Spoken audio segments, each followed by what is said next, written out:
আসসালামু আলাইকুম গাইস, আমি এলাম সাংবাদিক ঝটপট, আপনাদেরকে ভিডিও পাঠাবো আমি ঝটপট। কিন্তু আমরা এসেছি এখন গোয়ামারা শহরে। আরে স্যার গোয়ামারা শহর না তো, গোয়ামারা গ্রাম। হ্যাঁ, গোয়ামারা গ্রামে। এখানে অনেকই করুণ ঝড় তুফান চলছে। এখানে না হয়তো আমরা এসে বুঝতেই পারতাম না। স্যার এখানে বাতাসে বহুত বাতাস তুফান চলছে। ও গাইস, দেখতেই পাচ্ছেন আমার মুখে এখন একটা ঝড় তুফান জ্বালা ভেঙে পড়েছে আমার চেহারায়। গাইস, এখানে অনেক করুণ ঝড় তুফান চলছে। গাইস, আমরা কি করবো আপনাদেরকে এক্ষুনি দেখাচ্ছি যে এই গ্রামটা এখন না হেঁটে গিয়ে দেখবো কি হয়েছে। স্যার হেঁটে দেখবো, না হেঁটে না তো। হ্যাঁ, না হেঁটে তোমাকে ফাঁকি। Thank you sir, thank you. হ্যাঁ, ওইটা চলো। যে কি অবস্থা তাদের এলাকার, আমরা যদি কাউকে খুঁজে পেতাম তাহলে আমরা তুফানের ওটা জানতে পারতাম।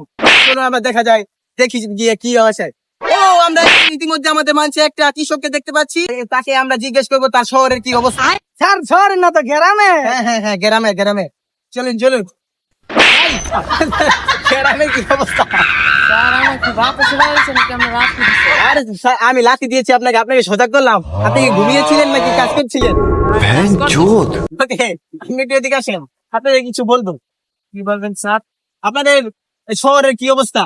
আমাদের শহরে আরে স্যার শোন না স্যার, আপনার কয়বার শিখাই দিছি গ্রাম। হ্যাঁ, গ্রামের আমাদের গ্রামে খুব বাতাস, প্রচন্ড পরিমাণে বৃষ্টি পড়ছে, গাড়ি ভেঙে যাচ্ছে। সেখানে প্রস্তুতি এসে বলছে এখানে ছাত্র দিচ্ছে রাস্তা মারাবো।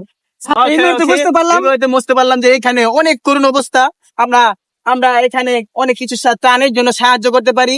মানুষকে এনে আমরা কিছু ত্রাণ দিতে হবে। আপনারা যাদের কাছে ভিডিও যাচ্ছে, আপনাদের তো বন্যার্থদের সাহায্য করুন এবং বন্যার্থদের পাশে থাকুন। হ্যালো গাইস, আমরা এখন একটা কৃষকের কাছ থেকে জেনে নিয়েছি তার শহরের অবস্থা। আমরা এখন হ্যাঁ, গ্রামের অবস্থা এখন আমরা সামনে এগিয়ে গিয়ে দেখি যে আরো কাউকে আমরা বিশ্রাম পাই কিনা। চলুন আমরা এগিয়ে যাচ্ছি, যে কাউকে খুঁজে পেলে আমরা তার গ্রামের অবস্থাটা জানতে পারবো। চলো আমরা সামনে এগিয়ে দেখি কি হচ্ছে। এই যে আরেকজন কৃষককে দেখা যাচ্ছে।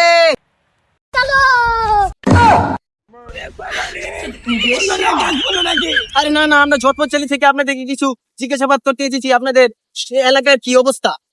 আমাদের এলাকায় এখন অনেক জোর তোমার চলছে। এলাকার পরিস্থিতি খুবই খারাপ, বন্যায় সবকিছু তলিয়ে গিয়েছে। এখন আমাদের অবস্থা খুবই খারাপ। আমাদের এখন অনেক ত্রাণের প্রয়োজন।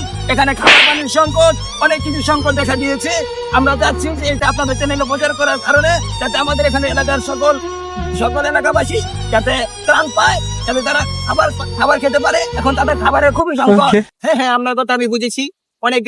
অনেকেই আপনাদেরকে অনেক প্রয়োজন, আপনাদের কিছু ত্রাণের প্রয়োজন এবং খাবারের প্রয়োজন। আমরা ইতিমধ্যে জানতে পারলাম। আপনি চিন্তা করবেন না, আমাদের ঝটপট চ্যানেলে এটা পৌঁছালে সবাই আপনাদেরকে কিছু ত্রাণের ব্যবস্থাপনা করবে। অবশ্যই স্যার, আপনাকে অনেক ধন্যবাদ। হ্যাঁ, আপনাকেও আপনাদেরকে কিছু বলার জন্য। স্যার কথা ইংলিশ বলবো না স্যার।